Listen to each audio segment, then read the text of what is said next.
lui. Ne te décourage pas. N'abandonne pas la foi. Alléluia. Je veux répéter encore, mon frère. Peu importe tes épreuves, sache que dans tes épreuves, Dieu est avec toi. Oh, il est écrit qu'avec Dieu, nous ferons des exploits. Si Dieu est avec nous, si Dieu est pour nous, si Dieu est de notre côté, si Dieu est dans notre bateau, si Dieu est dans notre camp, alors nous allons faire des exploits. Alors nous irons de gloire en gloire. Le plus important, c'est de se rassurer que Dieu est avec moi. Alléluia. C'est de se rassurer que là où je suis, que dans ma maison, que dans ma famille, que dans ma vie, Dieu est là. Et je veux te rassurer ce matin que Dieu est là. Que Dieu est là. Le Dieu qui t'a appelé, le Dieu qui t'a attiré, il n'abandonne jamais. Amen. Alléluia. Amen. Oui, mon frère. Nous allons parler ce matin d'un thème.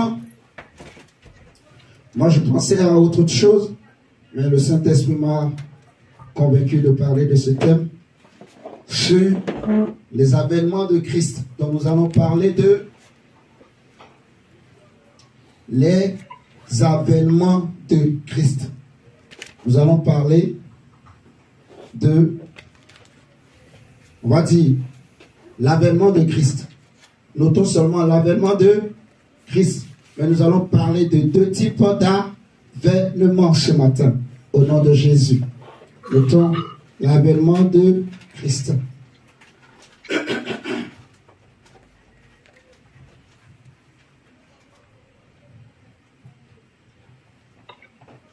L'avènement de Christ. Seigneur, merci pour la grâce de Dieu. Merci pour ta présence parmi nous ce matin, ô Dieu. Nous allons prendre la Bible dans Matthieu chapitre 24. Nous allons commencer par Matthieu 24. Le verset 21. Matthieu 24, verset 21. Seigneur, merci. Il est écrit, car alors la détresse sera si grande qu'il n'y en a point eu de pareil depuis le commencement du monde jusqu'à présent, et qu'il n'y en aura jamais. Et si ces jours n'étaient abrégés, personne ne serait sauvé.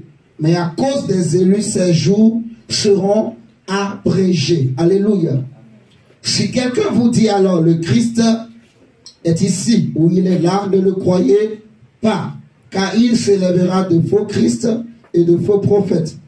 Ils feront de grands prodiges et des miracles, au point de séduire, s'il était possible, même les élus.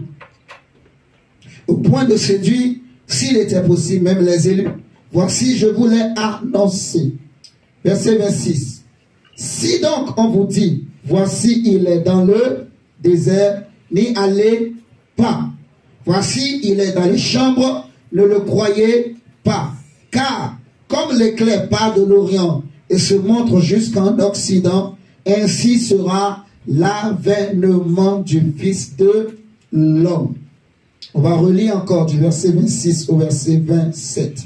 Il dit, si donc on vous dit, voici, il est dans le désert, n'y allez pas. Voici, il est dans les chambres, ne le croyez pas. Car comme l'éclair part de l'Occident et se montre jusqu'en Occident, car comme l'éclair part de l'Orient, plutôt, excusez-moi, et se montre jusqu'en Occident, ainsi sera l'avènement du Fils de l'homme. Alléluia. Amen. Ainsi sera l'avènement du Fils de l'homme. En quelque lieu que ce soit le cadavre, là s'assembleront les aigles. My God. En quelque lieu que ce soit le cadavre, là s'assembleront les aigles. Est-ce qu'il y a un aigle ici ce matin? Amen. Oui, mon frère, ma soeur, parce que nous sommes des aigles. Si on a bien compris, comme on avait partagé le jeudi, je crois, nous sommes des aigles. Ceux qui se confient en Dieu sont comme des aigles.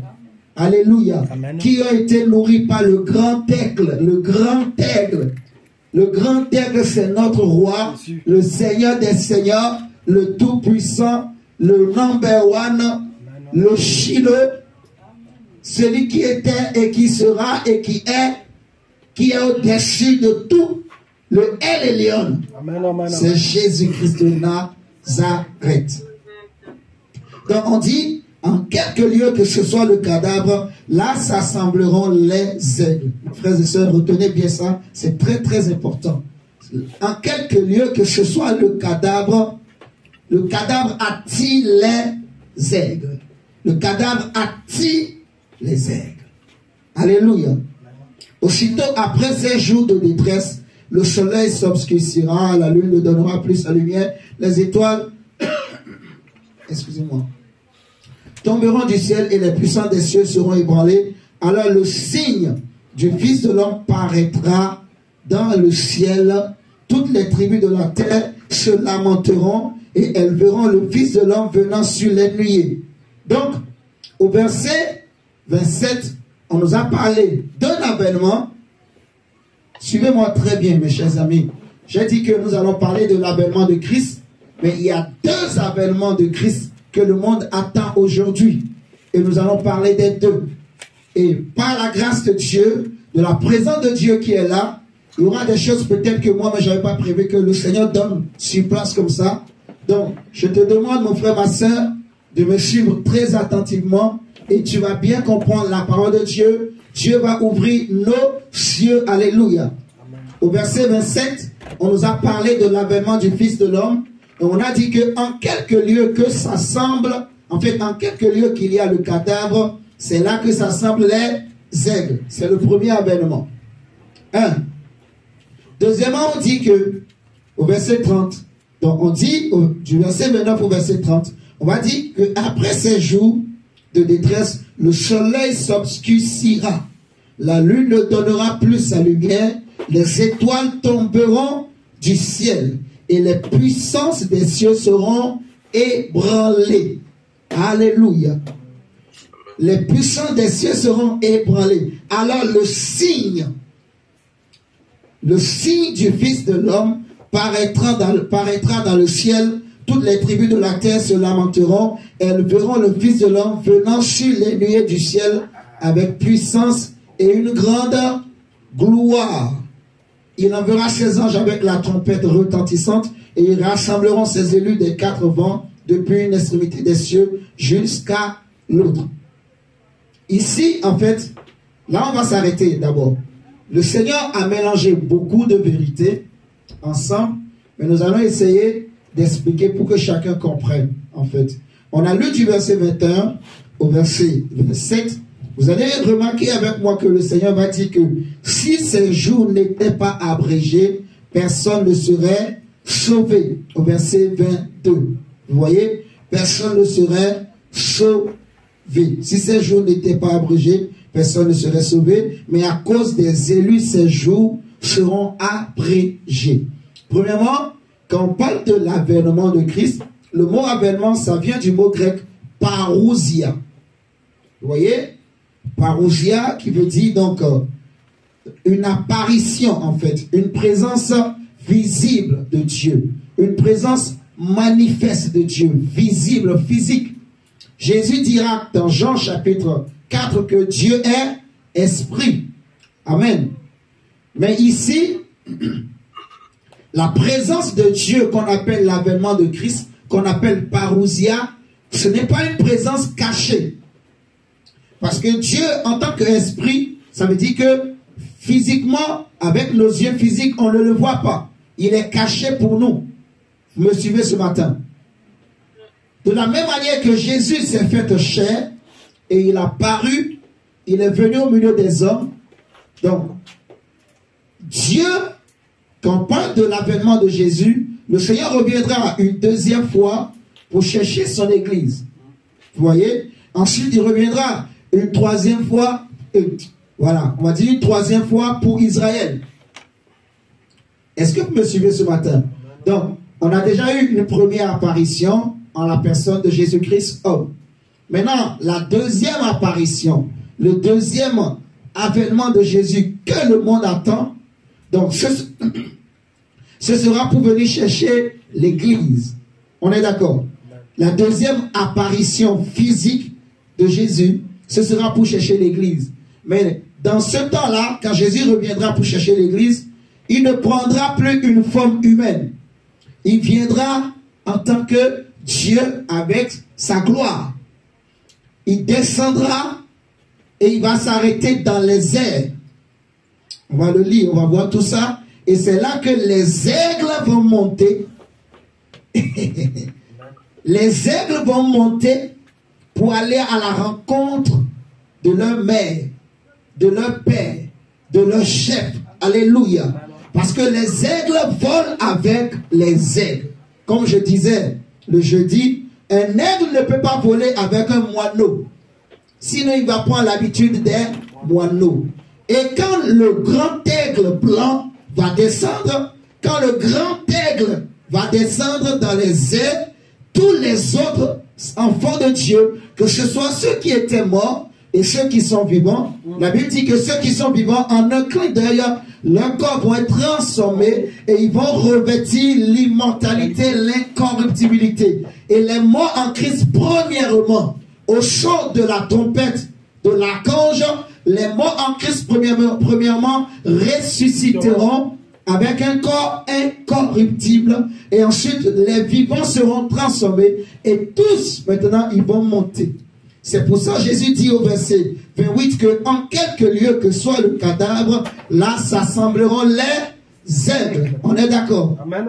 Donc, quand il dit au verset 22 que si ces jours n'étaient pas abrégés, personne ne serait sauvé, en fait, il est en train de parler de l'enlèvement de l'Église. Parce qu'aujourd'hui, le monde attend deux avènements de Christ. Le premier, c'est pour l'Église. Le deuxième, c'est pour Israël. Suivez-moi très bien. Nous allons parler de ces deux pour que les chrétiens comprennent au nom de Jésus. Amen. Amen. Donc, le Seigneur dit au verset 22 que si ces jours n'étaient pas abrégés, personne ne serait sauvé. Donc, il est en train de parler du salut des élus. Vous voyez, pendant la grande tribulation, en fait, il n'y aura plus l'église. Vous me suivez ce matin? Pendant la grande tribulation, l'église serait déjà allée au ciel. Donc maintenant, l'épouse de Dieu qui sera sur la terre, ce sera Israël. Et ça va être un autre traitement que Dieu va faire. Vous comprenez ce que je dis? Donc Jésus voulait parler en fait des élus, en fait des brebis que lui-même il s'est acquis au prix de son sang. Il voulait parler de son église. Il voulait parler des aiglons, des aigles.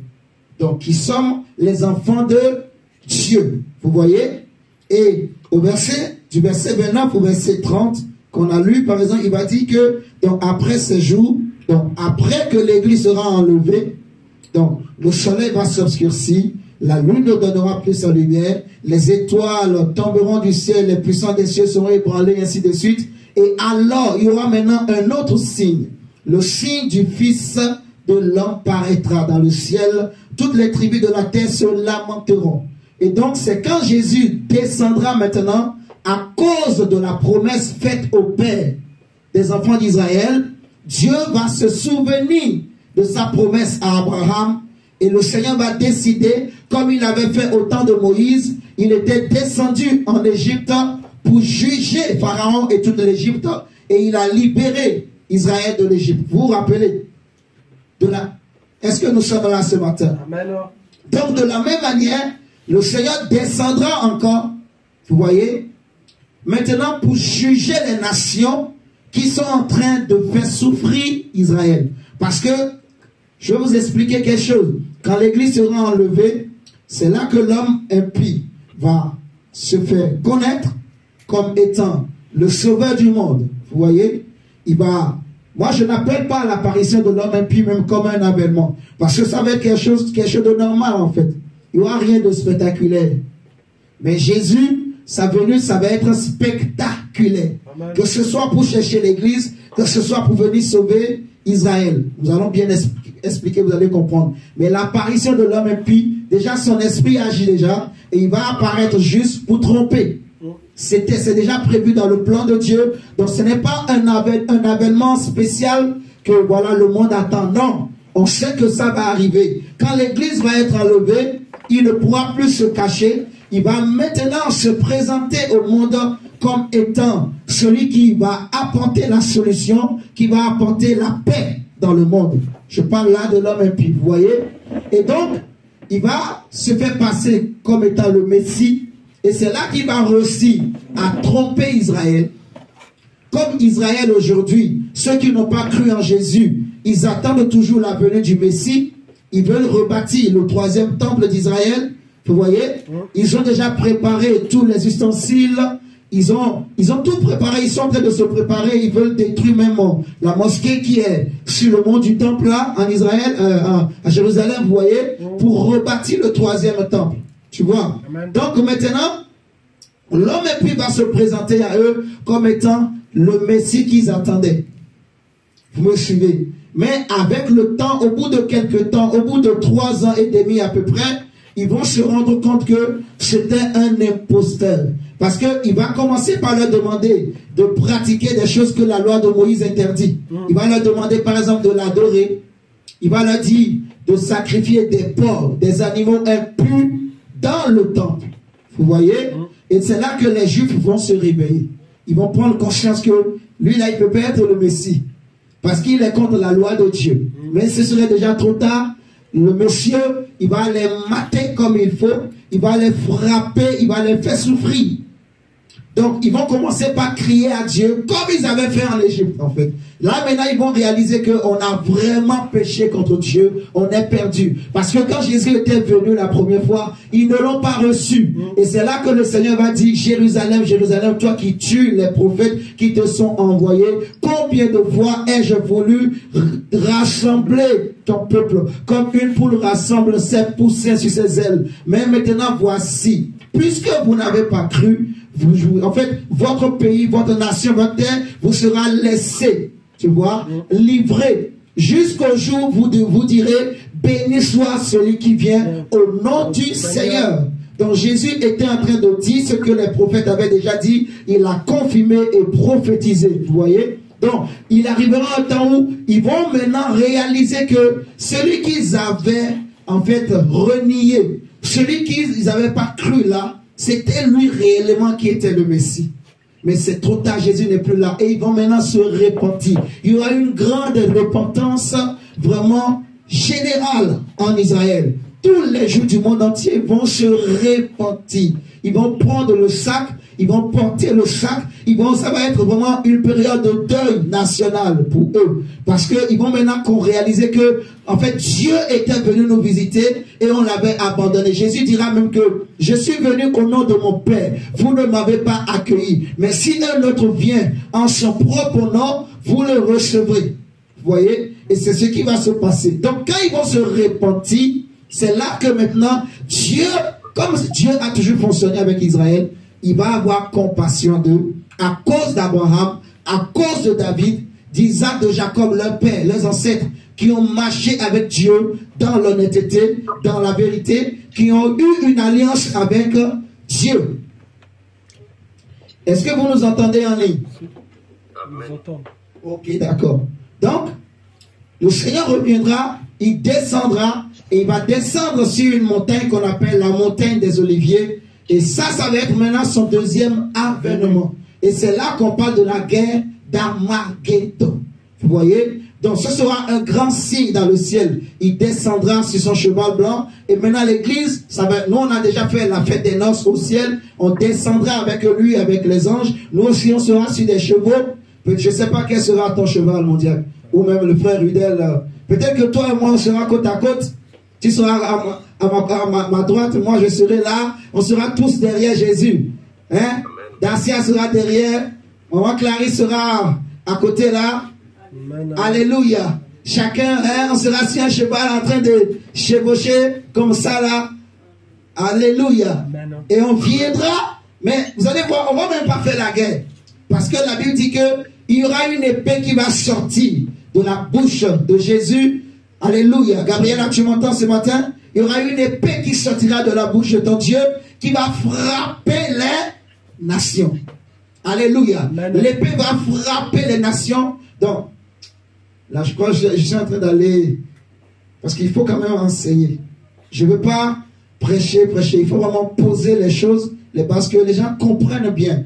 Parce que c'est un enseignement que beaucoup ont du mal à comprendre. Beaucoup mélangent, en fait.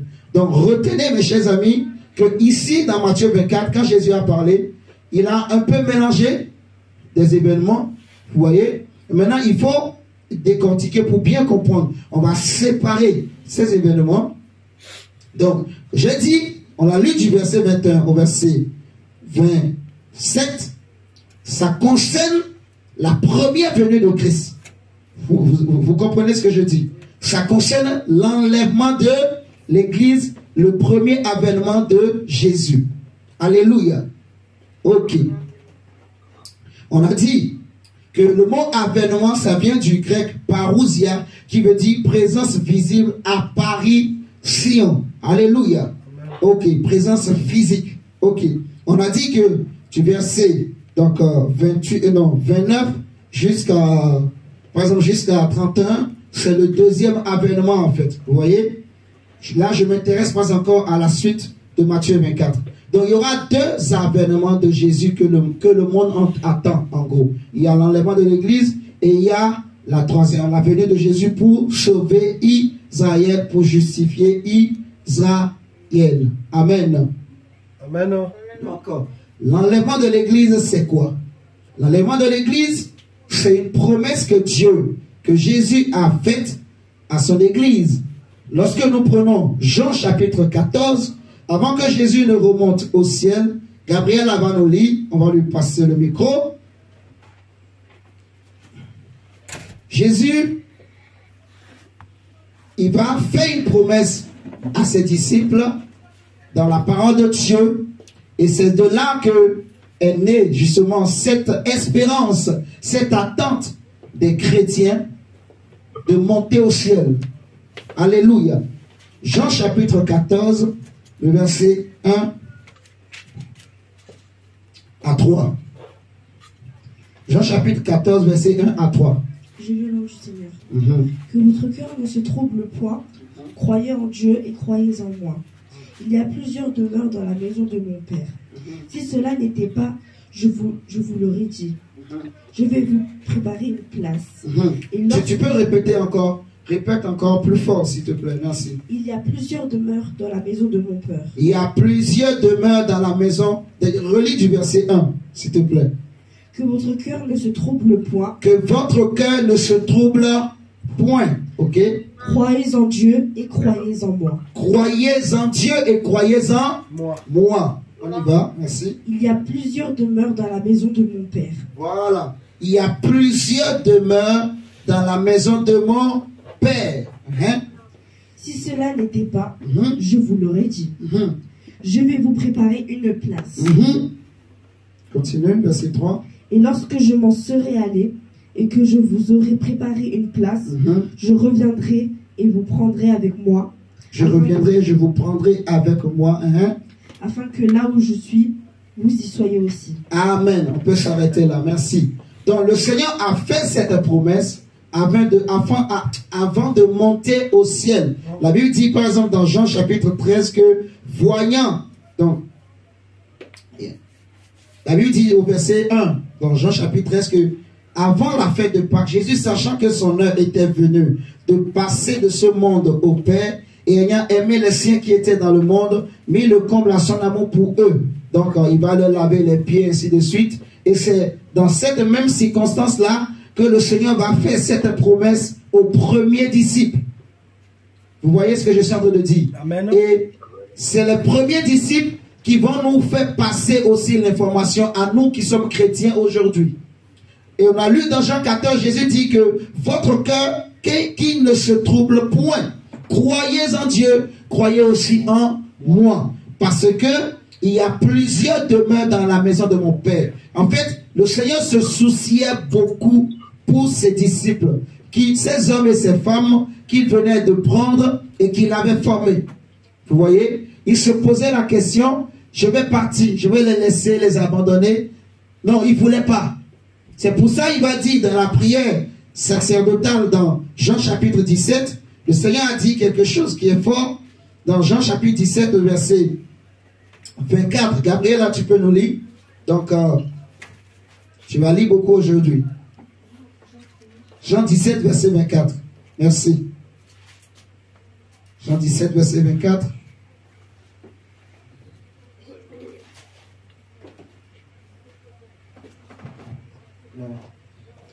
Sanctifie-les par ta vérité. Non, non.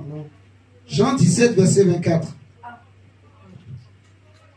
Père, je veux que là où je suis, ce que tu m'as donné soit aussi avec moi. Afin qu'ils voient ma gloire, la gloire que tu m'as donnée, parce que tu m'as aimé avant la fondation du monde. Amen. Vous voyez, donc le Seigneur se souciait beaucoup. Et nous savons que tout ce que Jésus demande à son Père, Dieu le lui donne. Marthe l'a même dit, que je sais que tout ce que tu demandes à Dieu, Dieu te l'accorde. Donc le Seigneur a dit clairement que je veux que Père, là où je serai, que ce que tu m'as donné aussi y soit, afin qu'ils puissent voir ma gloire, la gloire que tu m'as donnée avant la fondation du monde. Dans le désir de Jésus, son souci, sa prière, sa demande à son Père, c'est que ses disciples soient aussi au ciel. Et c'est pour ça qu'il a dit, je crois que c'était déjà quelque chose qui était préparé entre eux. Donc entre le Père et le Fils, le Saint-Esprit, ils savaient que voilà, c'est comme ça, ils vont faire. Vous comprenez ce que je dis? Donc le Seigneur, il a demandé que voilà, je veux que mes disciples soient aussi avec moi. Et il va dire aux disciples dans Jean 14 que je m'en vais vous préparer une place. Vous voyez? S'il n'y avait pas de la place au ciel, je vous aurais dit que là où je vais là, il n'y a pas de place, c'est coincé, on est trop nombreux. Vous voyez? Il n'y a même pas un centimètre carré, non.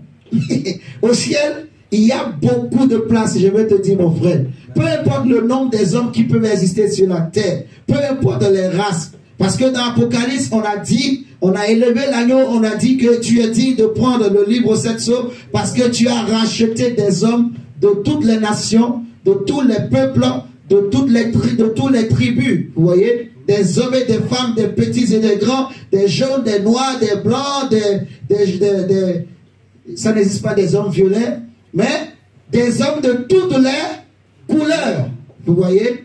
Donc, peu importe le nombre, il y aura toujours de la place au ciel. Et Jésus dit, je m'en vais vous préparer une place. Et après que je vous aurai préparé cette place-là, je reviendrai. Vous voyez? Amen. Je reviendrai vous chercher. Donc, ce retour de Jésus pour chercher ses disciples, c'est ça qu'on appelle l'enlèvement de l'Église. Et c'était quelque chose qui était prévu par le Seigneur. Les prophètes en parlent. La Bible en parle largement. C'était la grande espérance des premiers chrétiens. Et j'aimerais dire à quelqu'un, mon frère, ma soeur, la Bible dit que si c'est seulement pour des choses de ce monde que nous avons cru en Jésus, nous sommes les hommes les plus malheureux. Si c'est seulement pour vivre sur la terre, pour avoir de belles maisons, pour avoir de belles voitures, si c'est seulement pour que Dieu nous bénisse sur la terre, qu'on a accepté de quitter tout ce qu'on avait là, nous sommes les hommes les plus malheureux. C'est Paul qui le dit. Pierre va dire à Jésus, Seigneur, sache, nous avons tout quitté. Nous avons quitté notre vie passée. Il y en a qui ont abandonné leur richesse. Il y en a qui pouvaient s'enrichir. Vous voyez? Mais ils ont renoncé à tout ça pour marcher comme Dieu veut, marcher dans l'intégrité, dans l'honnêteté, dans la droiture. Donc Pierre va dire, nous avons tout quitté pour toi. Jésus va leur dire qu'il n'y a personne qui ait quitté son père, sa mère, ses frères et sœurs et tout ça pour moi, pour l'évangile, et qui n'ait reçu au centuple ici-bas, mais aussi la vie éternelle. Amen. Vous voyez? Donc, ça ne sert à rien, mon frère, ma soeur qui me suit ce matin, si tu es chrétien, chrétienne, de mettre ton espérance seulement sur les choses de la terre. Il faut savoir qu'il y a une grande espérance des chrétiens qu'on appelle l'enlèvement de l'Église. Parce que malheureusement, mon frère, ma soeur, il y a beaucoup de chrétiens qui ne savent pas que l'enlèvement de l'Église existe. Il y a beaucoup d'assemblées où on ne parle pas de ces choses aux chrétiens. Vous voyez? Amen. On leur prêche seulement la richesse, l'argent, tu seras béni, tu seras la tête et non la queue, ainsi de suite. Mais on ne se soucie pas de l'âme de ces personnes. Parce que l'enlèvement de l'église, c'est la solution pour l'âme de l'homme. Parce que après la mort, où est-ce que mon âme ira? Jésus dira que c'est-il à un homme de gagner ce monde s'il perdait son âme? Vous voyez? Donc Dieu veut que mon âme soit dans le repos, qu'il soit dans le paradis, qu'il soit auprès de Dieu, qu'il soit avec Dieu. Alléluia. Amen. Donc Jésus reviendra pour chercher son église. Si nous prenons par exemple Thessaloniciens, on va prendre 1 Thessaloniciens.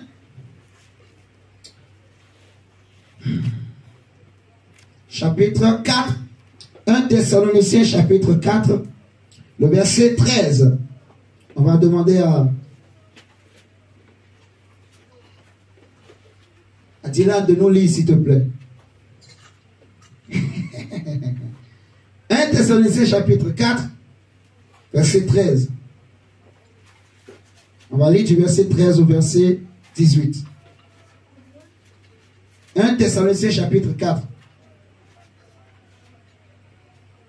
Prends le micro.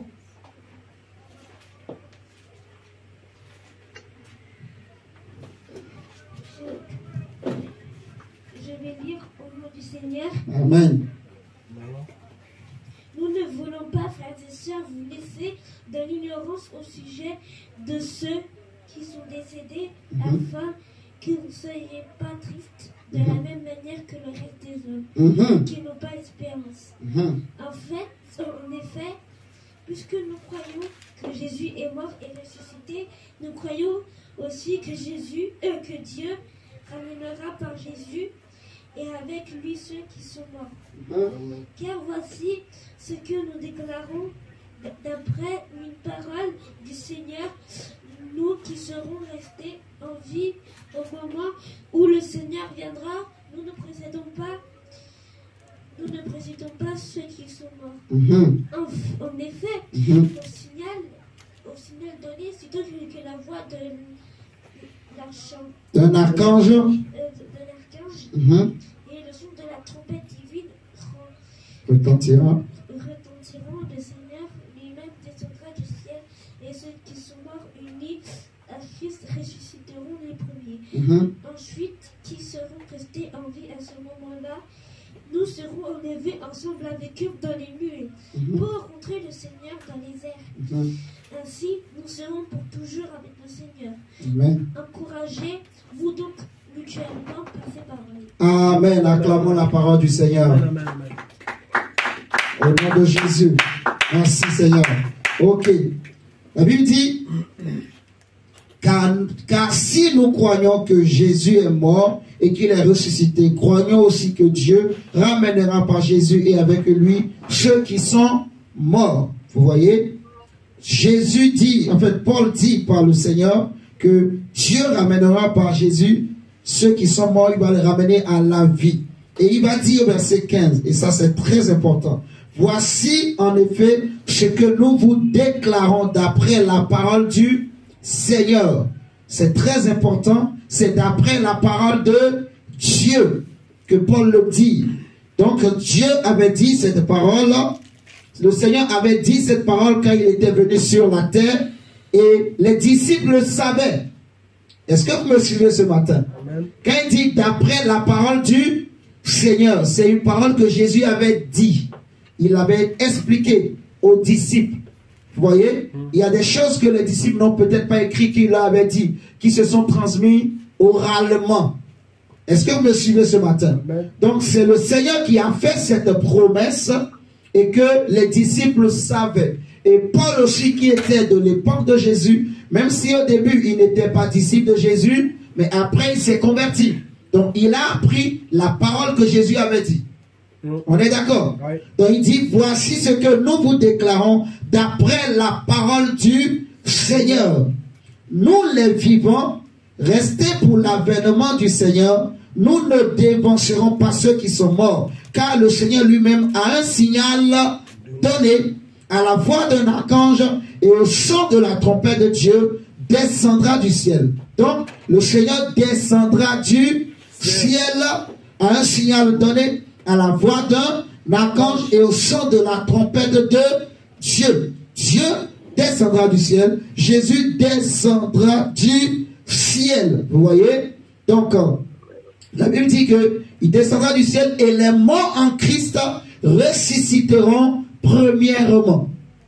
Alléluia. Amen. Les morts, ceux qui étaient morts dans la foi en Jésus, comme Paul, comme Pierre, comme Timothée, vous voyez, comme Étienne, ces hommes qui ont servi Dieu dans la vérité, vous voyez, jusqu'au moment où Jésus va descendre du ciel, tous ceux qui étaient morts dans la foi en Christ, vous voyez, la Bible dit qu'ils ne sont pas morts réellement, en réalité, ils sont en train de dormir.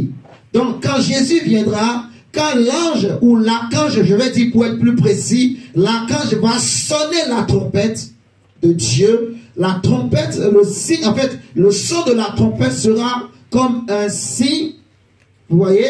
Amen. Et ça veut dire que Dieu a décidé que c'est l'heure. Il va dire à son fils, c'est l'heure, descends, maintenant va aller chercher ton église, Amen. ton épouse, vous voyez. Amen. Paul a dit aux Corinthiens dans je crois que c'est 1 Corinthiens 11. Si je ne me trompe pas. Attendez. Oui, c'est ça. 1 Corinthiens 11. Paul dit que je vous ai fiancé comme une vierge pure à un seul époux. Vous voyez? Vous pouvez le lire chez vous à partir du verset 1, en fait. Donc, Paul dit clairement aux chrétiens que vous êtes fiancés à Jésus. Et Apocalypse nous dit, dans Apocalypse 19, que en fait, que les noces de l'agneau sont arrivées et il a été donné à son épouse. Donc, Apocalypse 19, verset 7. Réjouissons-nous et soyons dans l'allégresse et donnons-lui gloire. Car les noces de l'agneau sont venues et son épouse s'est préparée. Et il lui a été donné de se revêtir d'un fin lin éclatant et pur. De se revêtir d'un fin lin éclatant pur. Car le fin lin, ce sont les œuvres justes des saints.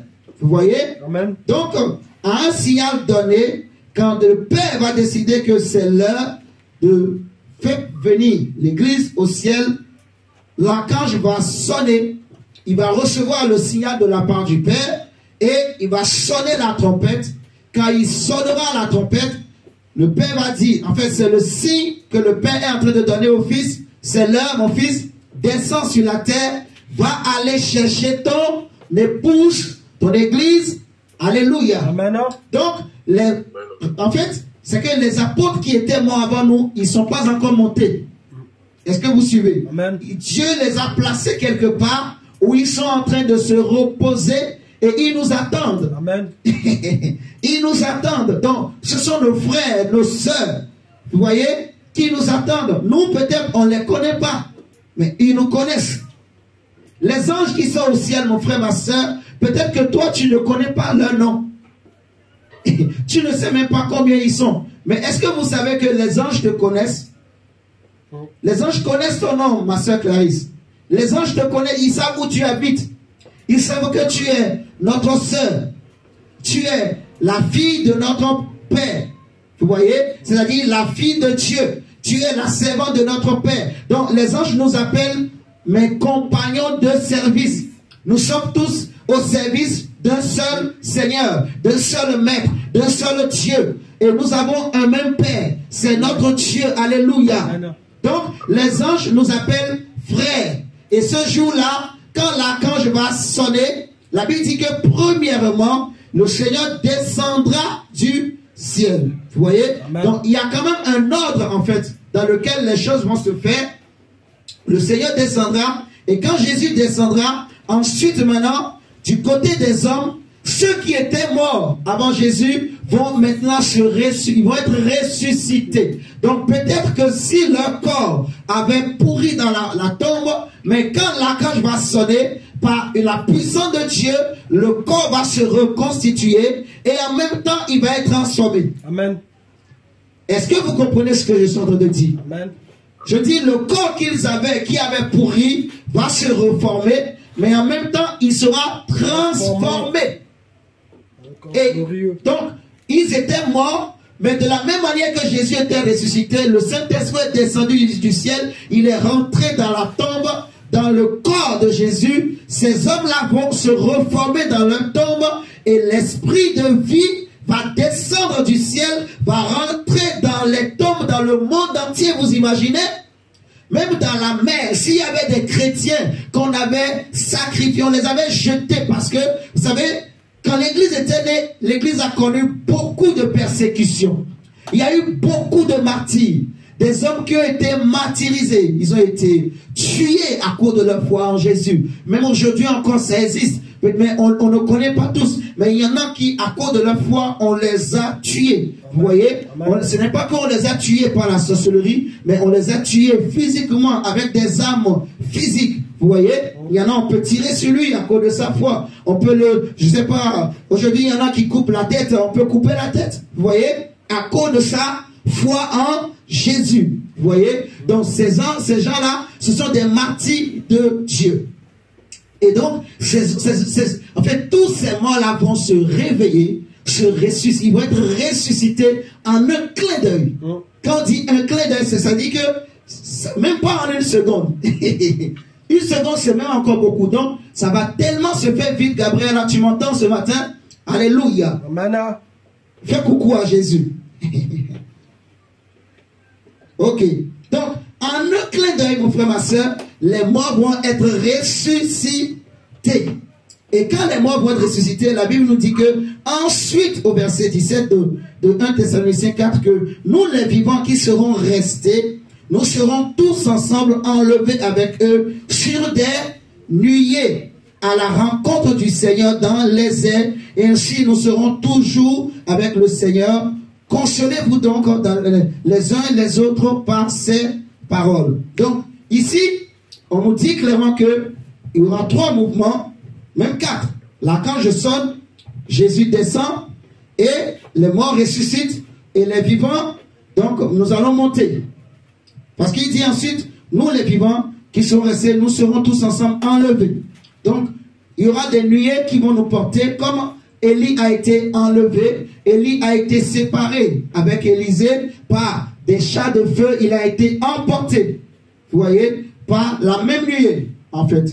Vous voyez, il a été emporté, séparé, et il est monté au ciel. Et la même chose, les chrétiens qui seront vivants, ils vont vivre ça. Les chrétiens qui vont ressusciter aussi vont le vivre. Donc, dès qu'ils seront ressuscités, ils vont être emportés. De la même manière que Jésus est monté au ciel depuis la montagne des Oliviers. Vous voyez, le Seigneur, il était là sur la montagne des Oliviers. Les apôtres le regardaient. Et quand il a dit tout ce qu'il avait à leur dire, la Bible nous dit qu'il a commencé par monter sans le secours d'aucune main. Il est monté au ciel et il est allé s'asseoir à la droite de la majesté divine. Donc la même chose, les chrétiens vont le vivre. Mais ici, ce qu'on n'a pas précisé, c'est que est-ce que les hommes vont monter avec le corps qu'ils ont aujourd'hui, en fait. Bon, j'en ai déjà parlé en expliquant tout à l'heure, mais nous allons quand même prendre des tests pour appuyer vraiment que ce ne sera pas avec ce corps qui est souvent malade, ce corps qui est assujetti, en fait, qui souffre souvent du péché, ce ne sera pas avec ce corps corruptible là que Gabriel, là, tu vas monter au ciel. Amen. Tu m'entends ce matin? Ok. Je veux que tu comprennes bien. Alléluia. Ok. Prenons 2 Thessaloniciens pour comprendre la parole de Dieu. On va lire chapitre 2. 2 Thessaloniciens chapitre 2 à partir du verset 1. Et lisons d'abord ça et je vais nous donner encore nos tests. Gabriel, là tu vas nous lire, s'il te plaît, merci. 2 Thessaloniciens chapitre 2 à partir du verset 1. Lisons d'abord ce test.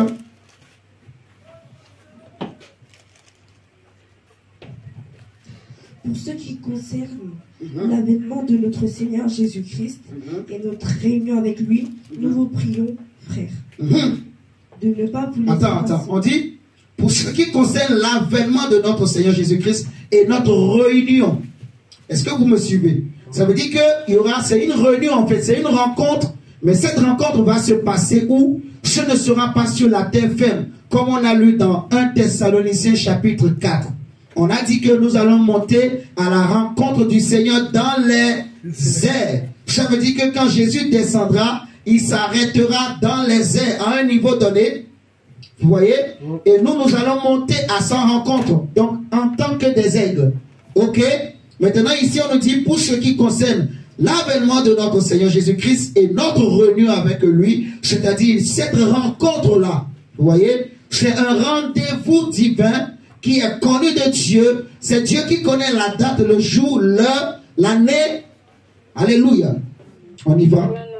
De ne pas vous laisser facilement ébranler dans votre bon sens et de ne pas vous laisser troubler, soit par quelques inspirations, soit par quelques paroles ou par quelques lettres qu'on dirait venir de nous, comme si le jour du Seigneur était déjà là. Amen. Parce que ce qui s'était passé, et c'est ce que Jésus disait quand on a lu Matthieu 24. Donc il a dit que si l'on vous dit qu'il est dans le désert, n'y allez pas. Si on vous dit qu'il est dans les chambres, ne le croyez pas. Vous vous rappelez, on a lu. Parce qu'il dit qu'il y aura beaucoup de faux prophètes qui vont se réveiller. Il y aura beaucoup de faux Christ. Vous voyez? Beaucoup qui viendront, qui diront que c'est moi qui suis le Christ, c'est moi qui suis le Messie, alors que c'est des faux, en fait. Vous voyez? C'est des imposteurs. Amen. Vous voyez? Donc Jésus dit, ne les croyez pas, ne les suivez pas. C'est-à-dire que la venue de Jésus sera spectaculaire. C'est-à-dire que ceux qui sont des disciples véritables de Jésus, ils ne peuvent pas ignorer la venue de Jésus. Ils ne peuvent pas, en fait, passer à côté. C'est pas possible. Ce sera spectaculaire. Ce sera quelque chose qui va se faire et que c'est les vrais chrétiens, les aigles, qui vont entendre le chant de la trompette. J'insiste beaucoup sur le thème aigle, mon frère, ma soeur. Parce que tous les chrétiens ne sont pas des aigles. Mon frère, ma soeur. Et j'aimerais, ou je dirais que Dieu veut que tu sois un aigle. Que tu comprennes bien c'est quoi la caractéristique d'un aigle. Tu vois, un aigle, quand il est sur la terre, il n'est pas à l'aise. Quand il est sur la terre ferme, il n'est pas en sécurité, un aigle. Est-ce que vous comprenez? À tout moment, même un chat peut l'attaquer sur la terre ferme. Il devient faible, il devient en fait faillible, il devient vulnérable. Mais quand il monte dans les hauteurs, déjà l'aigle, sa demeure, il ne met pas sa demeure sur un petit arbre, non. Il va chercher la montagne la plus haute, où il a une vue générale. C'est-à-dire que depuis son nid, il voit tout ce qui se passe. Est-ce que vous me suivez ce matin? L'aigle n'habite pas dans des maisons par terre. L'aigle habite toujours en hauteur. La maison de l'aigle est toujours en hauteur. Et l'aigle n'est jamais à l'aise sur la terre ferme. Donc ce domaine de prédilection, son domaine d'agilité, son domaine d'activité, c'est les airs. Là où l'aigle devient roi, là où l'aigle règne, c'est dans les airs. Amen. Celui qui règne sur la terre, on l'appelle le lion, le roi de la forêt. Mais dans les airs, le lion n'a pas de mot à dire. C'est l'aigle qui règne. Alléluia. C'est l'aigle qui règne dans les airs. C'est lui qui est au contrôle. Quand il est dans les airs, c'est là que sa puissance se manifeste. C'est là que ses ailes prennent vraiment de la puissance. Il peut déployer ses ailes dans les airs. Et c'est là que ses serres, en fait, deviennent puissantes. Parce que il a en fait toute la puissance de son corps. Dieu l'a fait en sorte que quand il est dans les airs, quand il se met à voler, en fait, il y a une puissance, il y a une majesté, une gloire qui se dégage. L'aigle, quand il est dans les airs, il n'a pas peur, même d'un grand animal. Il est capable d'attaquer même un buffle. L'aigle, quand il est dans les airs, il prend du courage.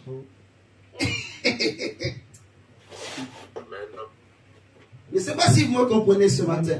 Donc, il faut bien comprendre. C'est Jésus qui dit, là où il y a le cadavre, c'est là que s'assembleront les aigles. Et il voulait parler de l'enlèvement de l'église.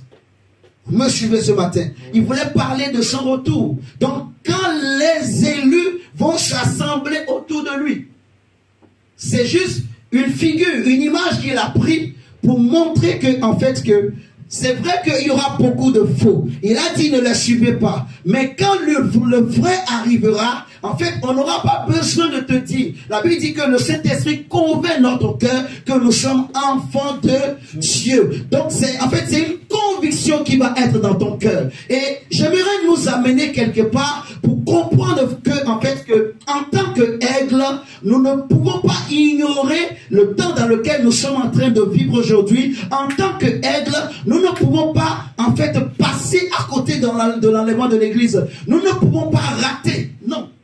Parce que l'aigle, il est déjà dans les airs et il attend. Donc, Jésus viendra pour chercher les aigles, mais c'est des aigles qui ne sont pas sur la terre. C'est des aigles qui volent déjà dans l'air. Parce que quand Jésus viendra, il ne va pas s'arrêter au niveau des aigles. Les aigles, quand ils montent, ils montent, ils montent. Nous, quand on est sur la terre, on voit l'aigle, on voit comme s'il est petit. Tu vois? Mais le niveau où il est, c'est encore rien. Le ciel est encore plus haut. Jésus, quand il viendra, il va s'arrêter à un niveau. Il sait que les disciples que j'ai sont des aigles, ils sont légers. Ils savent voler. Amen. C'est pour ça qu'on a prié jeudi, mon frère, pour demander que si le zèle de quelqu'un était refroidi, que Dieu souffle un vent violent, un courant puissant dans ses ailes pour l'aider à reprendre de l'envol. Amen, amen, amen. Alléluia. Amen, amen. Oui, parce qu'un chrétien sans zèle peut être refroidi. Il n'a peut-être plus envie de prier. Il n'a peut-être plus envie de lire la Bible. Il n'a peut-être plus envie de jeûner. Son zèle qu'il avait été refroidi. Vous voyez? Alors qu'il faut qu'il vole. Il ne faut pas rester sur la terre. Quand tu es sur la terre, aigle de Dieu ou aiglon, tu es vulnérable. Il faut monter vite. Amen, amen. Vous voyez? Donc, on nous dit que, en fait, de ne pas se laisser ébranler. Il y aura beaucoup de faux. Mais là où il y aura les cadavres, c'est là que s'assembleront les aigles. Vous voyez? On nous dit qu'il y aura beaucoup de faux. De ne pas se laisser ébranler facilement dans notre bon sens. De ne pas donc croire à ce que tous les gens racontent plutôt. Vous voyez?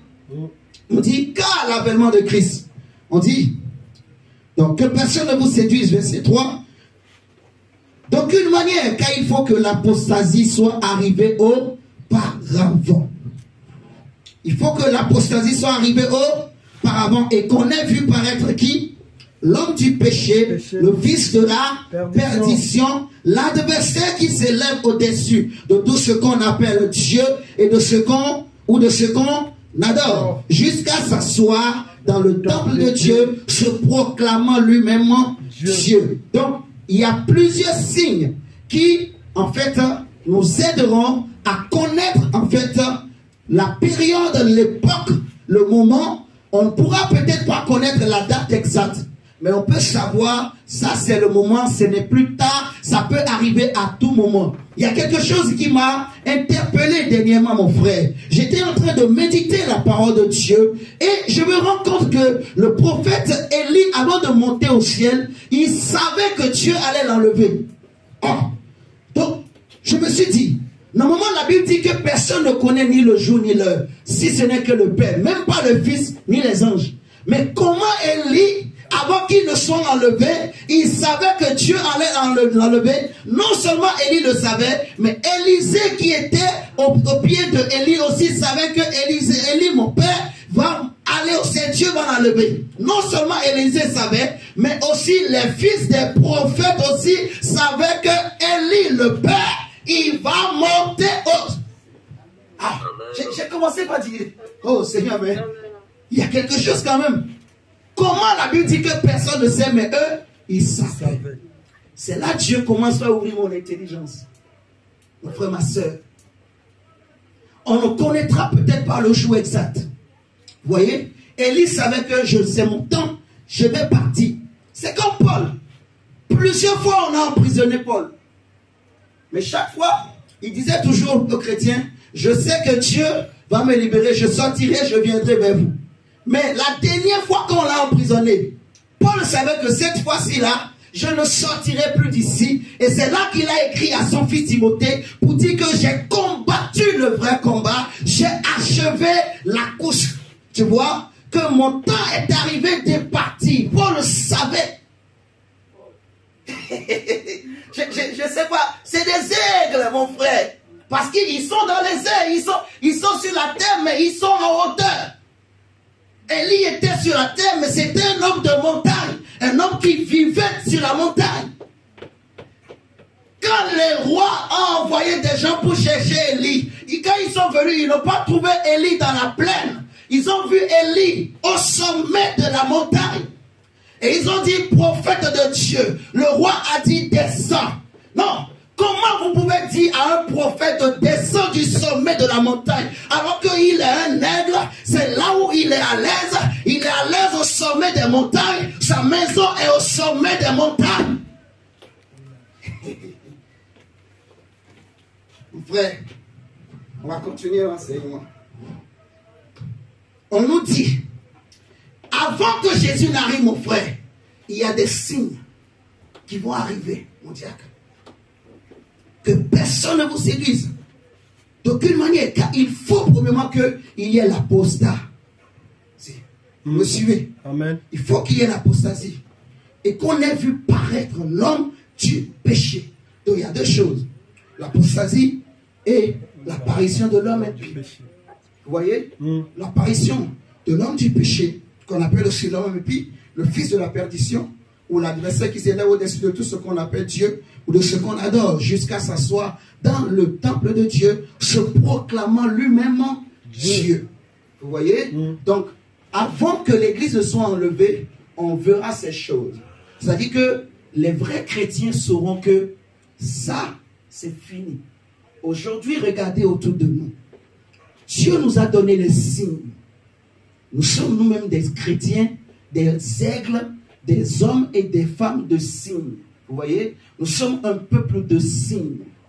Est-ce que vous me comprenez? Amen. Nous sommes un peuple prophétique. Or, un peuple prophétique, c'est un peuple de signes. Alléluia. Amen. Un peuple de signes. Donc, le Seigneur nous a donné des signes. On nous dit ici que premièrement, il faut qu'il y ait l'apostasie et ensuite l'apparition, la manifestation de l'homme impie. Ma chère Gracia.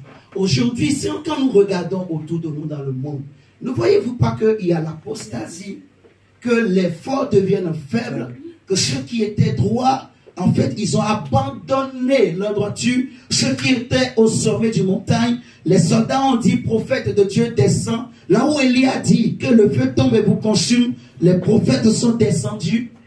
Normalement, le prophète ne descend pas du sommet. Il faut rester au sommet parce que tu es un aigle. Amen.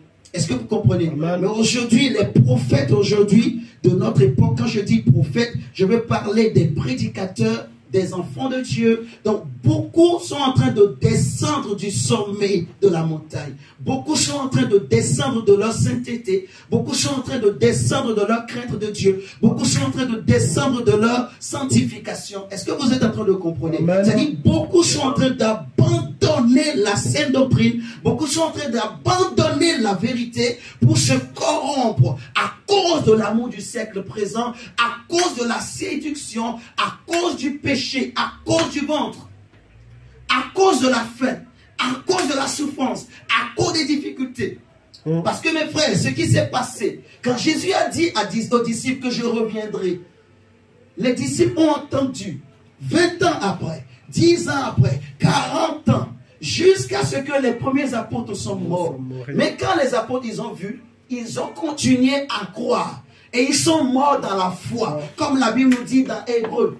C'est comme les Abraham, Isaac et Jacob. Ce que Dieu leur avait promis, ils n'ont pas vu de leurs yeux physiques, mais ils sont morts dans la foi. Et c'est ce qui fait qu'ils sont morts physiquement, mais ils continuent à vivre en Dieu. Amen. Et ils sont dans les délices de Dieu. Alléluia. Alléluia. Amen. Donc les premiers apôtres ont compris. Donc quand Jésus disait je reviendrai, ça ne veut pas dire que, en fait au début, eux, ils pensaient que ça allait tout de suite.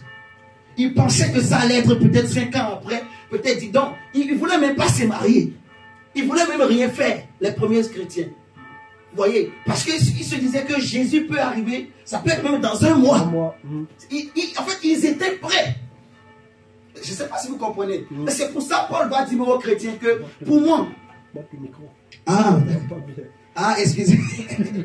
excusez-moi.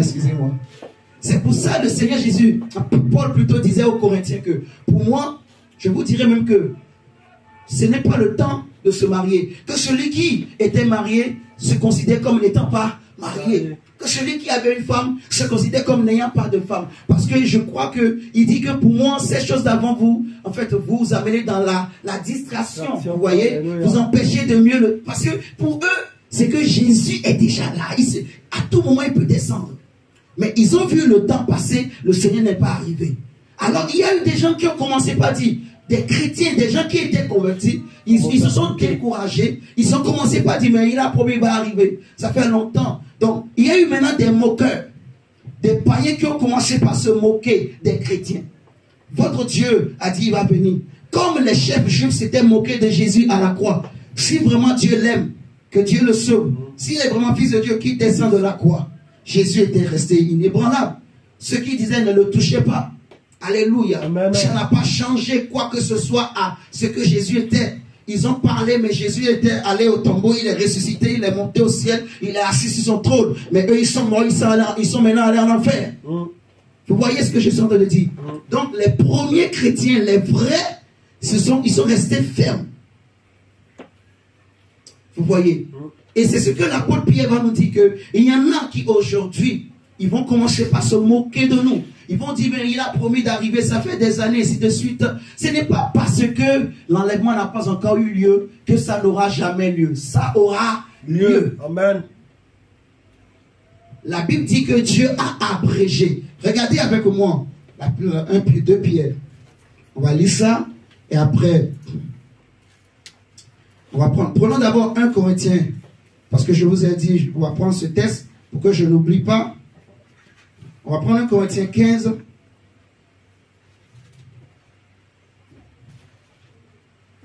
Un Corinthiens 15, verset 50. Gabriel, avant nous lire.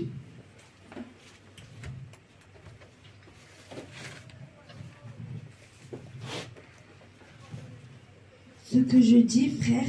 Jusqu'au verset 54.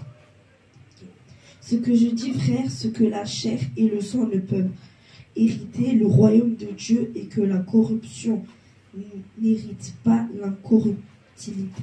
Allez, si tu peux répéter encore. Ce que je dis, frère. Ce que je dis, frère, ce que la chair et le sang ne peuvent hériter le royaume de Dieu. Que la corruption n'hérite pas l'incorruptibilité. Voici, je vous dis un mystère. Nous ne mourrons pas tous, mais tous nous serons changés. Amen. Attends.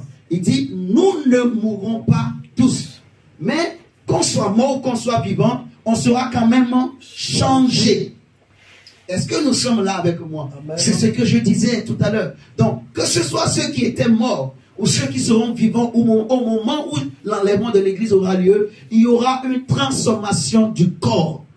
Est-ce que vous comprenez? Il y aura une opération chirurgicale vraiment spéciale qui va se produire. La puissance de Dieu va opérer quelque chose en nous. Nous ne mourrons pas tous, mais tous quand même nous serons changés. Amen. Gloire à Dieu. On continue. En un instant, en un clin d'œil, à la dernière trompette. Amen. Vous voyez, Paul répète encore ce qu'il avait dit aux Thessaloniciens. En un instant, en un clin d'œil.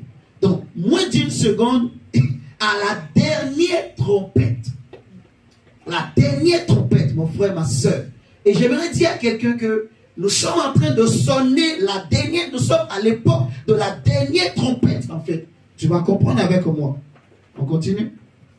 La trompette sonnera et les morts ressusciteront incorruptibles. Les morts ressusciteront incorruptibles, donc ils vont revêtir l'incorruptibilité. On est d'accord? Et nous ne serons changés. Et nous serons changés. Donc nous aussi, nous allons revêtir l'incorruptibilité. Voilà. Car il faut que ce corps corruptible revête l'incorruptibilité et que ce corps mortel revête l'immortalité. Lorsque ce corps corruptible aura revêtu l'incorruptibilité et que ce corps mortel aura revêtu l'immortalité, alors s'accomplira la parole qui est écrite. La mort a été engloutie dans la victoire. Amen. On s'arrête là. Donc, l'apôtre nous explique clairement que, en fait, que nous allons être changés. Que ce soit ceux qui sont déjà morts ou ceux qui vivent encore, tout chrétien, en fait, qui est mort dans la foi ou qui vit dans la foi, quand la trompette sonnera, il sera changé en un clin d'œil, en moins d'une seconde. Amen. Ça va être rapide l'opération, mais ça va créer un désordre mais incroyable dans le monde. Parce que vous imaginez un chrétien qui est pilote, il est à bord d'un Boeing 454, je ne sais pas si ça existe, je le crée en même temps, je souffle ça aux fabricants, peut-être on va donner un numéro comme ça, peut-être que ça va les toucher, ils vont prendre le numéro là. Boeing 454, il est en train de conduire un Boeing 454 et puis il entend seulement pom pom pom, et dans son cœur il dit merci Seigneur, et puis il disparaît. Son ami pilote aussi, mais qui n'est pas un chrétien, ou qui est un chrétien, voilà, un chrétien charnel, il va rester, il va voir qu'il il va commencer par crier, Pierre, Paul, tu es où? Si c'est un chrétien, il va comprendre ce qui s'est passé. Son cœur va commencer par battre. Il va être paniqué. Vous imaginez dans l'avion, les autres voyageurs paniquent. Les bébés vont partir. Il y aura, la Bible dit, Jésus dit, de deux personnes qui seront dans un lit, l'un sera pris et l'autre laissé. Il y aura des gens qui seront en train de moudre ensemble. Ils seront en train de travailler. Ils seront au champ. L'un va partir. Le mari part, la femme reste. La femme part, le mari reste. Les enfants partent, papa et maman restent. Les enfants et maman partent, papa reste. Ça va être terrible. Les gens vont commencer par courir pour chercher leurs enfants. Ils vont aller jusqu'aux États-Unis le chercher. L'enfant n'est pas là. Il n'a pas fui. On l'a pas volé. Il est retourné au ciel. Vous me comprenez?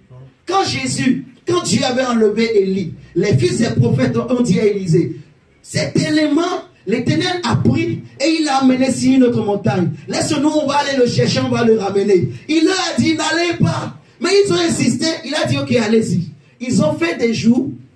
Ils n'ont pas trouvé Élie. Ils sont revenus. Élisée leur a dit, je vous avais dit, là où il est parti là-bas, on ne peut pas les trouver. Vous comprenez? Donc ce jour-là, les gens vont chercher leurs enfants. Des femmes vont chercher leurs maris. Des maris vont chercher leurs enfants. Leurs femmes, ils ne pourront plus les retrouver. C'est fini. Et cette séparation, elle est définitive. Tu ne vas plus la retrouver. Cette personne qui t'est chère. Cette personne que tu aimes si tant. Je ne sais pas si vous me comprenez. Ça va être terrible ce jour, mon frère, ma soeur. Ton père que tu aimes, ta mère que tu aimes, ton frère que tu aimes, ta soeur que tu aimes. Mon frère, ma soeur, quand la trompette va sonner, mon frère, ma soeur, où est-ce que nous serons, toi et moi? Vous me comprenez? C'est pour ça que Dieu veut que tu sois un aigle, que je sois un aigle. C'est les aigles qui vont monter. C'est les aigles. La Bible dit que c'est là où il y a les cadavres. Les aigles s'assemblent. C'est les aigles. Ce n'est pas les moineaux. Ce n'est pas les chats et les chiens. Non, c'est les aigles. C'est ceux qui ont le caractère des aigles. C'est ceux qui ont les qualités des aigles. Vous comprenez? Amen. Ceux qui vivent en hauteur. Ceux qui vivent au sommet des montagnes. Alléluia. Alléluia. Amen. Mon frère, ma soeur. Donc, nous serons transformés. Prenons 2 Pierre. La deuxième partie, peut-être, même si on n'en parle pas aujourd'hui, parce qu'il faut quand même enseigner vraiment que les chrétiens comprennent bien. On va prendre 2 Pierre, le verset 1. 2 Pierre chapitre 2, excusez-moi. Non, 2 Pierre chapitre 3 plutôt. 2 Pierre chapitre 3. Déjà, lisons d'abord 2 Pierre chapitre 1, verset 2 à 3. 2 Pierre chapitre 2, verset 1 à 3. Oui, vas-y Gabriel, merci. Voici déjà bien aimé la seconde. Non, 2 Pierre chapitre 2 d'abord. Chapitre 2 d'abord, verset 1 à 3. Et ensuite, on va prendre chapitre 3. D'accord.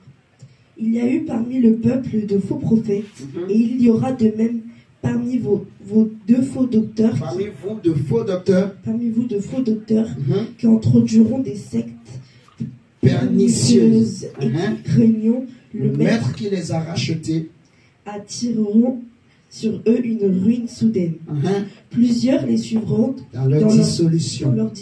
Plusieurs les suivront dans leur dissolution. Et la voix de la vérité sera calomniée à cause d'eux.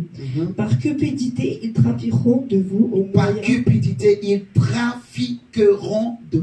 au moyen de paroles trompeuses, eux que menacent depuis longtemps la condamnation. Donc ils vont prêcher l'évangile avec des calculs. Donc ils comptent plus. Bon, j'ai 5000 membres. Donc je fais les calculs. Si chacun donne 100 euros, 100 euros, ou 1000 euros, 1000 euros, 1000 euros, 1000 euros multiplié par 1000, ça fait combien, mon diable? 1000 euros.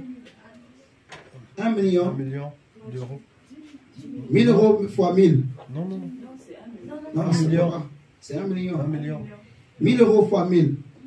Bon, je vais augmenter le niveau. 10 000 euros fois 1000. Imaginons que chacun donne 10 000, on a 10 000 membres. Donc, 10 000 euros fois 10 000. Ça fait combien, mon Dieu? 100 000 euros. 100 000.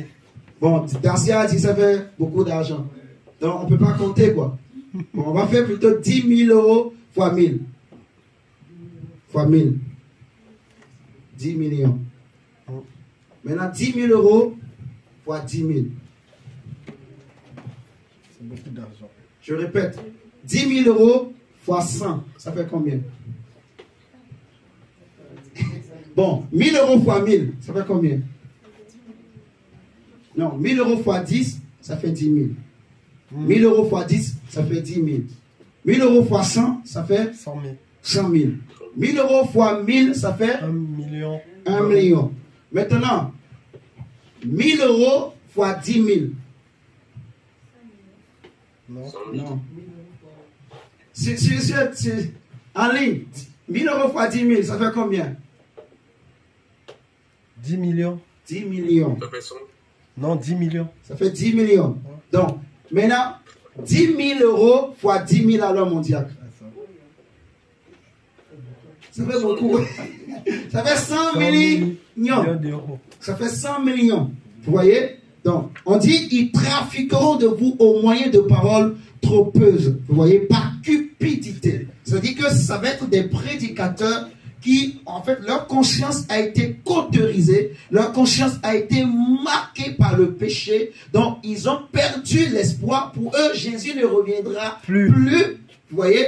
Donc, mangeons, buvons, mourons, parce que, en fait, mangeons, buvons, parce que demain, nous mourrons. C'est comme ça maintenant, ça va être leur devise. Donc, ils vont faire les calculs. L'évangile va devenir, en fait, une source de gain. Vous voyez, l'évangile va devenir un moyen de s'enrichir. Et on le voit, nous sommes dans ce temps aujourd'hui, en fait, où beaucoup ont pris l'évangile, ils ont capturé l'évangile de Dieu. Et en fait, ils captivent même les enfants de Dieu pour les traiter comme des vaches à lait. Vous voyez, c'est pour ça qu'on dit ils trafiqueront. Donc, c'est un trafic d'êtres humains. Un trafic des âmes, en fait, qui se font dans certaines assemblées. Malheureusement, c'est triste de le dire, mes frères et sœurs. En fait, j'aime l'Église. J'aime le corps de Christ. Je ne parle pas mal des autres chrétiens. Vous voyez ce que je dis? Mais nous sommes en train de prêcher l'évangile pour dénoncer les mauvaises œuvres, pour que les chrétiens soient réveillés, pour que ceux qui étaient des aigles, mais qui étaient encore sur terre, qu'ils courent vite pour monter au sommet de la montagne. Amen. Alléluia. Donc, ils trafiqueront de vous. Ils font des calculs comme ça. Vous voyez? Donc, on ne prêche plus pour que les âmes soient sauvées. On prêche pour remplir nos poches. On prêche pour nourrir nos familles. On prêche pour faire... En fait, on fait des calculs. Mais la Bible dit que le prédicateur, il faut qu'il mange. Tu voyez? De l'autel. Donc, c'est normal qu'on bénisse un homme de Dieu. C'est normal que, voilà, les chrétiens s'aiment ou soutiennent l'œuvre de Dieu. Ça, c'est normal. Mais quand ça devient un trafic, c'est là que Dieu est contre. On continue. Jusqu'au verset 3. et Donc, dont la ruine ne sommeille point. Amen. Donc on dit, eux que menace depuis longtemps la condamnation et dont la ruine ne sommeille point. Maintenant on prend maintenant le chapitre 3, verset 1. Voici déjà, bien-aimés, Mhm. la seconde lettre que je vous écris. Mhm. Dans l'une et dans l'autre, je Mhm. cherche à éveiller par des avertissements Mhm. vos saines intelligences, Mhm. afin que vous vous souveniez des choses annoncées d'avance par les saints prophètes et du commandement du Seigneur, le Alléluia. Sauveur, enseigné par vos apôtres. Mhm. Sachant avant tout que dans les derniers jours, Dans les derniers jours, et nous sommes dans les derniers jours. Les derniers jours, c'est les derniers temps. C'est les temps de la fin. Vous voyez? Amen. C'est les derniers jours du monde. C'est les derniers jours de la terre. La terre est en train de respirer ces dernières heures. Vous voyez? Il y a même des scientifiques, ils ont créé une horloge qu'ils appellent l'horloge de l'Apocalypse. Et ça calcule l'heure à laquelle, comme dans combien de temps la terre va être détruite. Donc, c'est aussi un signe pour nous montrer que bientôt ça va être minuit. Me suivez? Bientôt, l'heure va sonner et l'église de Jésus va être enlevée. Il faut être prêt et prête à tout moment. Alléluia. Mhm. il viendra des moqueurs avec leur raillerie, Mhm. marchant seuls selon leur propre Convoitise. convoitise, et disant où est la promesse de son avènement. Où est la promesse de son avènement? Donc de l'enlèvement de l'église. Mhm. Car depuis que les pères sont morts, Depuis tout que les demeure pères sont morts, c'est-à-dire les premiers apôtres, depuis que les pères sont morts, tout demeure. comme dès le commencement de la création. Mhm. Ils veulent ignorer en effet que des cieux existèrent autrefois par la parole de Dieu, de même qu'une terre tirée de l'eau est formée au moyen de l'eau, Mhm. et que par ces choses, le monde d'alors périt, submergé par l'eau. Tandis que la même parole, les cieux et la terre d'à présent sont gardés et réservés pour le feu, Hein. pour le jour du jugement et de la ruine des hommes impies. Amen. On va s'arrêter là. Donc ici, l'apôtre Paul, Pierre plutôt nous explique clairement que dans les derniers jours, il y aura des hommes, des moqueurs, qui viendront avec leur raillerie, marchant selon leur propre convoitise et disant, où est la promesse de son avènement? Car depuis que les pères sont morts, donc les pères, premièrement, ça parle des pères, donc comme Abraham, Isaac, Jacob, et ainsi de suite. Mais aujourd'hui, quand on dit les pères, ça parle aussi des premiers apôtres, Amen. vous voyez, qui sont déjà morts. Mais pour nous chrétiens de notre époque, rien n'a changé pratiquement. L'époque a changé, mais Jésus n'est toujours pas encore arrivé. Vous voyez? Amen. Donc, à leur temps, eux, ils pensaient peut-être que c'est dans 20 ans, mais ça a pris au moins 100 ans. Rien n'a passé. Aujourd'hui, on est en 2024. 23. Et 2023. Je suis en avance, quoi. D'accord. On est en 2023 aujourd'hui, dans cette année, mon frère, ma soeur. Maintenant, regardez. Il y a maintenant 2023 ans au moins que Jésus avait promis qu'il va arriver, mais il n'est pas encore arrivé. Peut-être il va être aujourd'hui. Ce qui est sûr, c'est que tous les signes que le Seigneur a donnés sont là, se réalisent sous nos yeux. Vous voyez, l'apostasie qui a grandi, en fait, notre époque est encore plus méchante que l'époque de Sodome et Gomorrhe. Il y a des choses que Sodome et Gomorrhe n'ont pas fait, mais que nous, on fait dans notre époque. Vous voyez ce que je suis en train de dire? Donc, Dieu est obligé de descendre. Parce que au temps de Sodome et Gomorrhe, Dieu était descendu parce que le péché avait atteint son comble. Le péché avait atteint son paroxysme, vous voyez, où Dieu ne supportait plus. Dans Genèse 6, le Seigneur va dire, la Bible dit que lorsque les fils de Dieu ont vu que les filles, que les fils des hommes avaient eu des filles et que ces filles étaient belles, les fils de Dieu ils ont descendu, ils ont pris les filles des hommes qui étaient belles comme femmes et ils sont allés avec elles. Et c'est là que sont nés ce que la Bible appelle les géants, les néphilites. Vous voyez ce que je suis en train de dire? Et à cause de le péché, s'était répandu sur la terre, mais d'une manière rapide.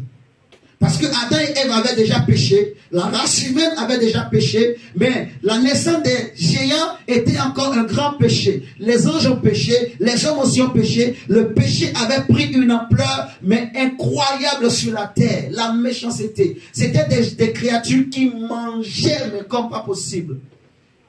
Donc, ils étaient prêts à tout détruire. Et le péché avait atteint un niveau, et c'est ça qui va faire que Dieu va se dire que Dieu va se repentir d'avoir créé l'homme, vous voyez, et il va se décider de détruire la terre. Donc chaque fois, à chaque époque qu'il y a un paroxysme de péché, Dieu descend pour détruire. Je ne sais pas si vous me comprenez ce matin.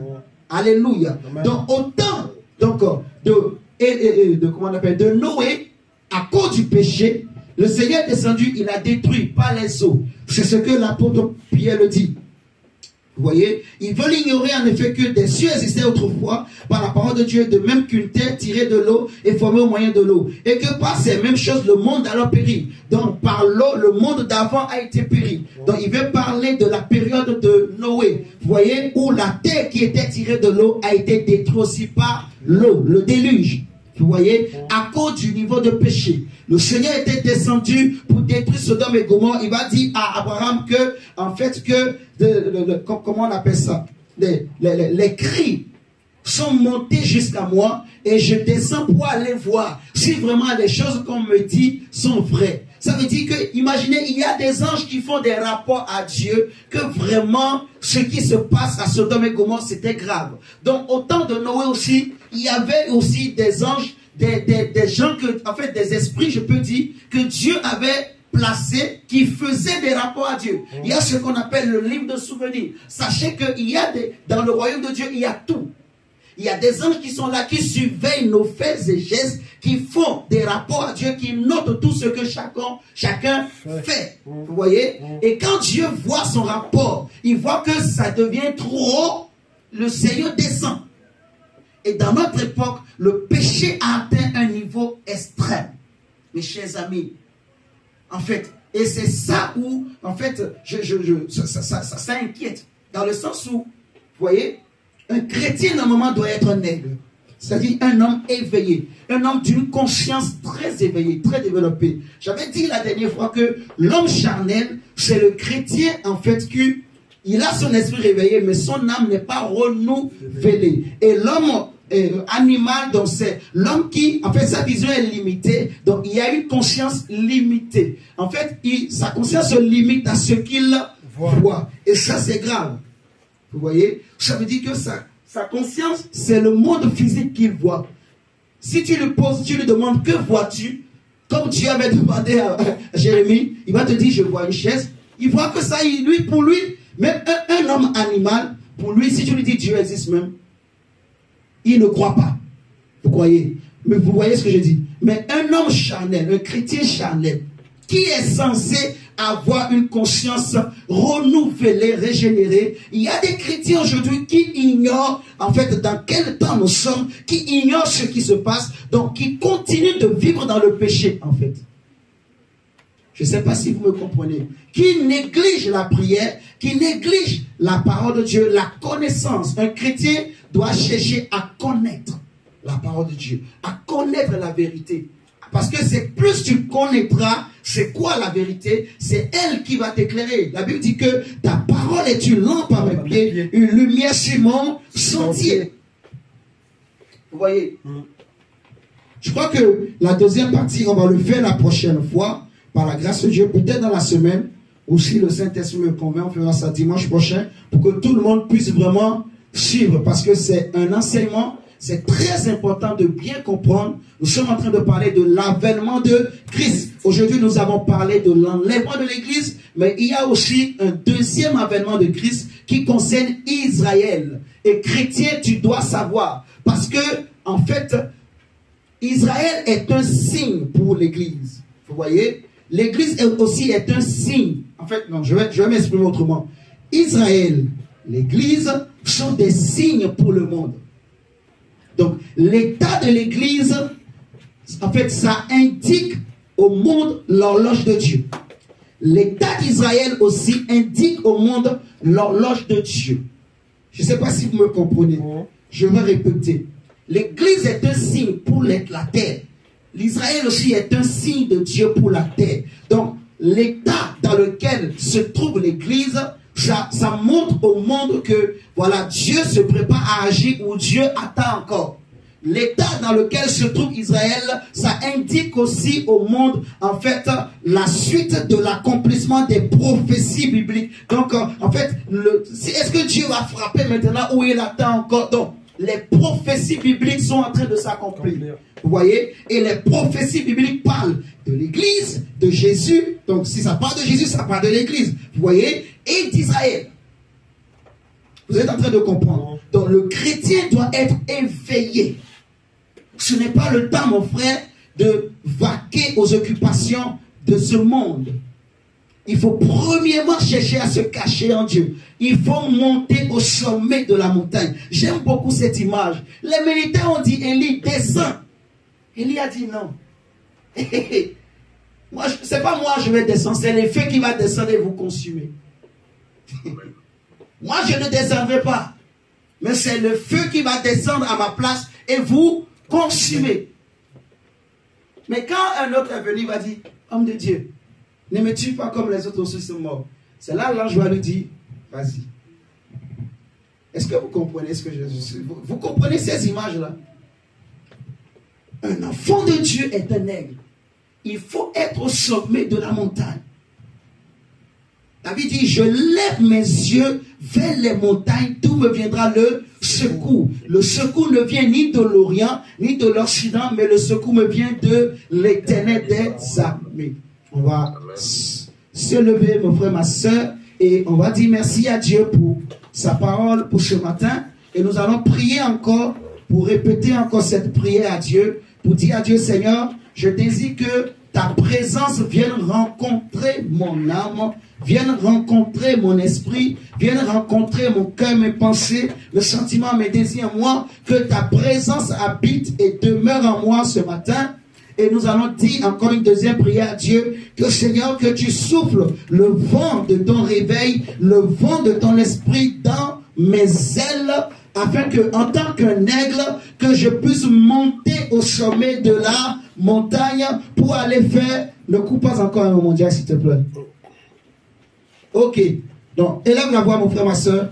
Prie au nom de Jésus. Seigneur, notre Dieu, Père Tout-Puissant.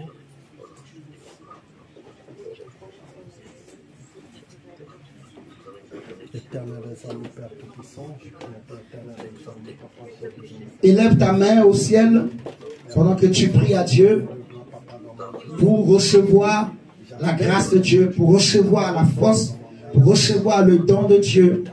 Dis à Dieu, Seigneur, en ces temps de la fin, en ces temps difficiles, dis Seigneur, moi je n'ai pas cru pour aller en enfer, pour mourir sur la terre, pour être ignorant. Non, non, je refuse, je refuse. C'est pour ça que je désire que la présence de Dieu vienne à ma rencontre, vienne à ma rencontre, vienne me rencontrer, que la présence de Dieu vienne rencontrer, que le Dieu des esprits des prophètes vienne rencontrer mon âme, mon esprit, vienne rencontrer mon cœur. Prie, appelle le Dieu d'Élie, le Dieu d'Israël, le Dieu d'Abraham, d'Isaac et de Jacob, le Dieu de Paul et de Pierre, le Dieu des prophètes, le Père de notre Seigneur Jésus-Christ. Dis Seigneur, que ta présence vienne dans ma vie, que ta présence vienne rencontrer mon âme. Parce que seule la présence de Dieu peut changer mon âme, peut transformer mon âme. Dis Seigneur, comme des nuages, que ta présence vienne se former au-dessus de ma vie, au-dessus de ma tête, au-dessus de mon cœur, qu'elle pénètre dans mon âme, qu'elle pénètre dans mon esprit, qu'elle vienne rencontrer, toucher, affecter ma vie. Que la présence de Dieu vienne toucher, vienne changer mon langage, changer ma vie, changer mes mentalités, changer mon caractère. caractère, changer ma façon de vivre, changer ma destinée, que la présence de Dieu vienne m'affecter. Je veux cette présence manifeste de Dieu. Dis Seigneur, je ne veux pas la simple présence de Dieu. Je sais que Dieu est toujours partout. C'est la simple présence de Dieu. Mais je ne veux pas seulement cette simple présence de Dieu. Je veux la présence de Dieu qui est manifeste, qui agit, qui change l'homme, qui change le cœur de l'homme. La présence de Dieu que Paul a rencontrée sur le chemin d'Emmaüs. La présence de Dieu que Moïse a rencontrée devant le buisson ardent. Cette présence qui a changé Paul. Seigneur, que cette même présence, éternel Dieu, viens en moi, éternel de gloire. Père, frère, je te prie que tu aies la soif. Garcia, aie la soif, aie une grande soif de Dieu. Aie soif de Dieu, aie soif de Dieu. Ne sois pas ignorant. Ne sois pas ignorant, mon frère, ma soeur. Ne sois pas ignorant, ne sois pas ignorant. Dis Seigneur, je ne peux pas être ignorant. Je veux être conscient de la présence de Dieu. Dis à Dieu, dis encore à Dieu, Seigneur, je veux être conscient de la présence de Dieu, conscient de la volonté de Dieu. Je veux que ma conscience ne s'arrête pas à ce que je vois, mais que ma conscience va au-delà de ce que je vois, que ma conscience puisse accéder à la réalité de Dieu, au monde de Dieu. Aller au-delà, Seigneur. Prie, Seigneur, je te supplie. Seigneur, c'est notre prière. Oh Dieu, Seigneur Jésus, que ta présence vienne nous rencontrer. Que Seigneur, ta présence nous affecte, nous change, nous transforme. Seigneur, nous prions, même avec nos frères et ceux qui sont en ligne, nous tous ensemble, nous te supplions, Seigneur, ce matin, que la présence de Dieu vienne nous rencontrer.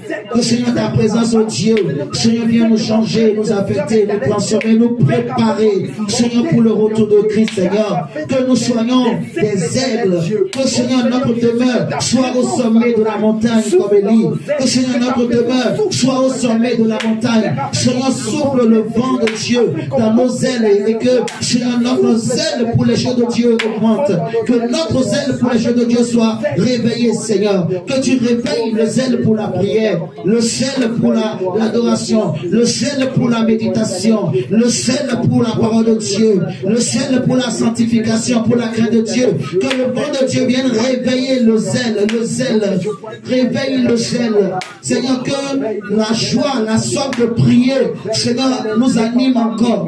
Prie, Gabriela, élève ta voix, prie. Élève la voix, parle à Dieu. Dis-la, élève la voix. Réveille, éternel, de gloire, tes zèles en moi, mon Dieu. Oh Seigneur Jésus, je t'en supplie, papa. Enlève, éternel Dieu. Seigneur, merci pour ce matin.